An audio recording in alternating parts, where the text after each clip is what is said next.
Przygotowałem schab. Mam około 1,8 kg. I przyprawę. Sól 20 g na kilogram. U mnie to około 36 g. Po łyżeczce pieprzu, ostrej papryki i tymianku. Po pół łyżeczki angielskiego ziela i mielonego jałowca. Przyprawy wymieszałem. Schaby oczyściłem i natarłem. Potem złożyłem do pojemnika i trzymałem w lodówce przez 7 dni.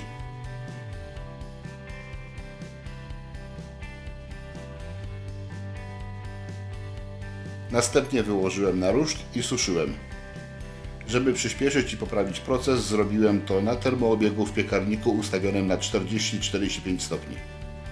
Przygotowanie wędzarni. Paliwo żelowe. Na dno wysypuję zrębkę bukową. Tacka na ociek i osuszone schaby. Ale, nie mogło być za blisko gorącego dna, więc użyję rusztu drugiego poziomu.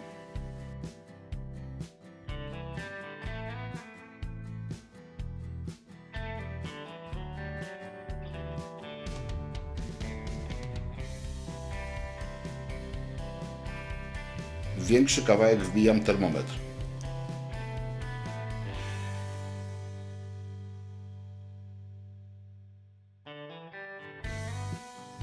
Zapalam palniki.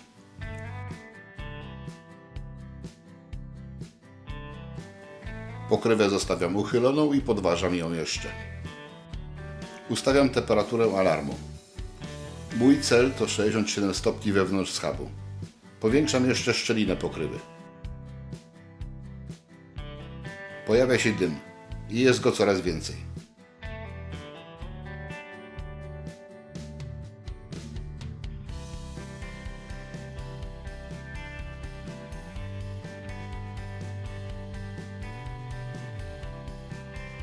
Temperatura w mięsie zaczyna rosnąć.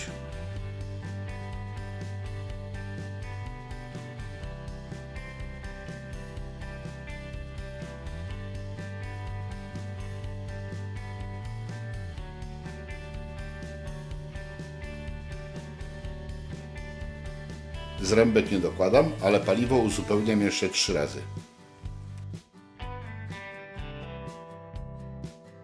Termometru lepiej nie trzymać na gorącej pokrywie. Głupieje. Cel osiągnięty. Temperatura zgodna z planem.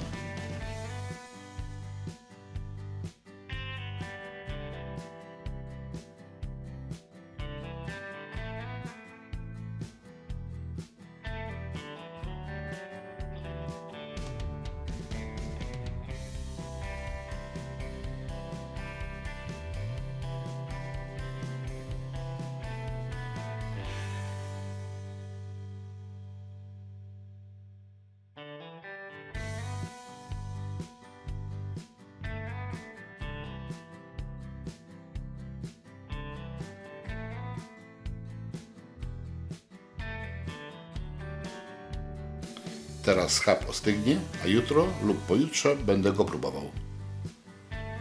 Ciekawe co wyszło. Wczoraj wędziłem, a dzisiaj trzeba spróbować. Na noc wstawiłem to do takiego pojemnika i do lodówki. Oczywiście najpierw musiało wystygnąć po tym, co się w wędzarni działo. Tak to teraz wygląda. Zapach się już naprawdę duży wydostaje. Bardzo intensywnie pachnie. Założenia wstępne, które przyjąłem, że trzeba to troszeczkę podnieść od dna, bo to większe obiekty. I gdyby były za blisko dolnej misy ociekowej, tam by jest zbyt wysoka temperatura, podpiekanie byłoby jeszcze bardziej mocne i ten spód byłby bardzo mocno przypieczony, być może nawet lekko, że tak powiem, zszczerniony. To byłoby za dużo. To są większe obiekty, wymagają więcej czasu, więc trzeba je trochę podnieść. Dlatego dałem je kilka centymetrów wyżej, wykorzystując drugi ruszt, który służy do drugiego poziomu w normalnym wędzeniu. Druga rzecz, to dobrze też wiedzieć w tym przypadku większych obiektów, co się dzieje w środku. Stąd termometr wbity i który pokazuje mi, jaka jest temperatura. Bo muszę wiedzieć, kiedy skończyć. Przy tych obiektach zbyt długie utrzymywanie tego w wędzarni i takie chwytanie tego na oko mogłoby doprowadzić do znowu przegrzania, przesuszenia, wysuszenia. Wiele mogłoby się zdarzyć, jeżeli bym to przytrzymał za długo. W każdym razie efekt byłby gorszy niż ten, który uzyskałem. Jeszcze nie wiem, jaki jest w środku, muszę to przekroić, ale wiem, że zatrzymałem się na 67 stopniach i to w tym grubszym obiekcie to ten możliwe, że miał 1 czy 2 stopnie więcej. W przypadku małych obiektów nie było to konieczne. Można było postawić na maksa i liczyć na to, że w tym krótkim czasie i tak przetworzenie termiczne będzie właściwe. Tutaj ta kontrola jest wskazana. No i kolorek ładny, zapach ładny. Jeszcze o smaku nic nie wiem. Aha, poszerzyłem jeszcze ten otworek, którym się wydostawał dym i jednocześnie wydostawała się para, żeby była większa możliwość wydostania się tego z wędzarni. W związku z tym dałem też trochę więcej zrębek znowu. No i paliwo. Okazało się, że przy tej teraz temperaturze, kiedy jest to poniżej 10 stopni 6-8, to za pierwszym razem na rozpalenie dałem 3 palniki. Za drugim razem użyłem tylko 2 palników i to dało mi słaby efekt podnoszenia temperatury wewnątrz w wędlinie, dlatego za trzecim razem wróciłem ponownie do 3 palników, czyli do tej podstawki w środku. No i przy takich temperaturach tak, musi być tego więcej, musi być większa energia, zwłaszcza przy większym otworze, większym uchyleniu pokrywy. Wystarczy gadania, czas zajrzeć do środka.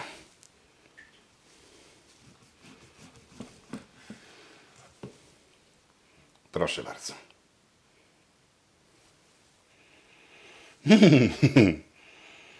Znakomicie pachnie. Znakomicie pachnie. Jeszcze tylko smak. Jeszcze tylko smak. Kawałeczek ten właśnie powierzchniowy.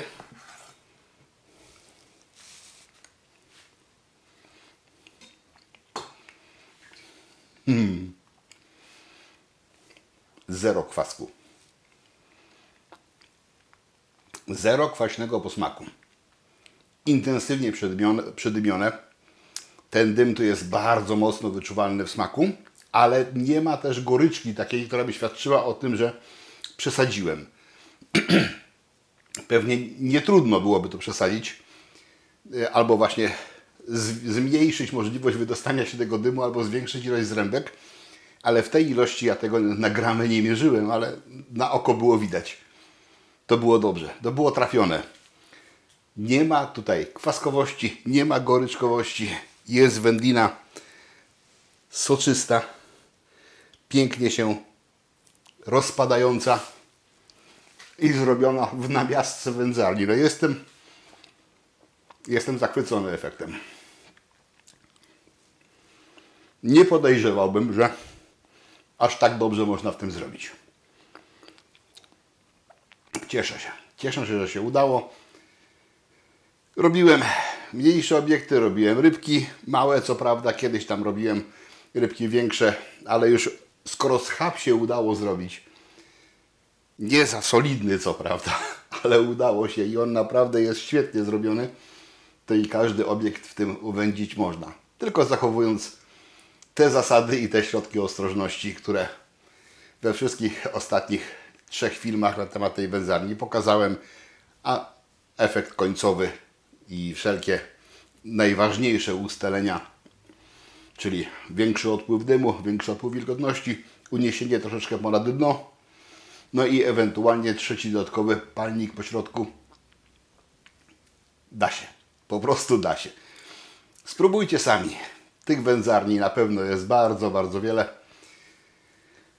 wśród Was, że tak powiem, bo sam z naszego sklepu sprzedaliśmy tego ogromne ilości.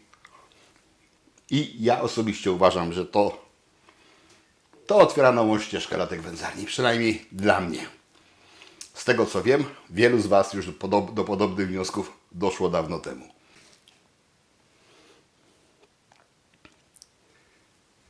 Pytaliście się nieraz, czy mi tak wszystko zawsze wychodzi. No nie zawsze mi to wychodzi.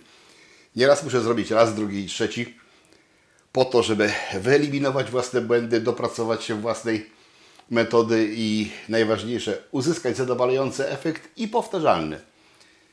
I takich tych prób nie publikuję. Czasami taki film się może pojawić wśród filmów dla wspierających kanał, ale on nic nie wnosi. To są tylko moje przygody, moje dociekania i próby, a Was interesuje to, żeby pokazać taki sposób, który działa.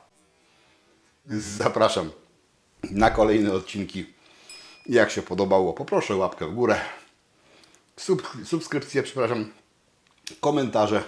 To zawsze pomaga w zasięgu filmu. Na razie, hej!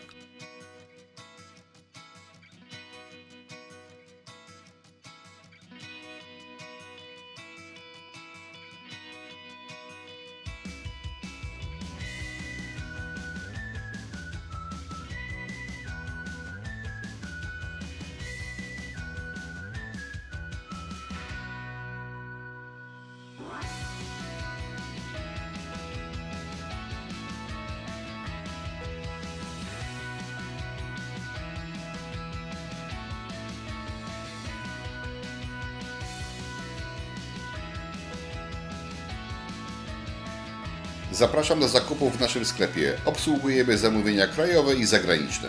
W naszej ofercie są sprawdzone wędzarnie i generatory dymu, szynkowary do robienia pysznych domowych wędlin, butelki, balony i prasy do wina, różne surowce do piwa, kapsle i kapslownice. Poza tym ruszty, kociołki, siatki, sznurki.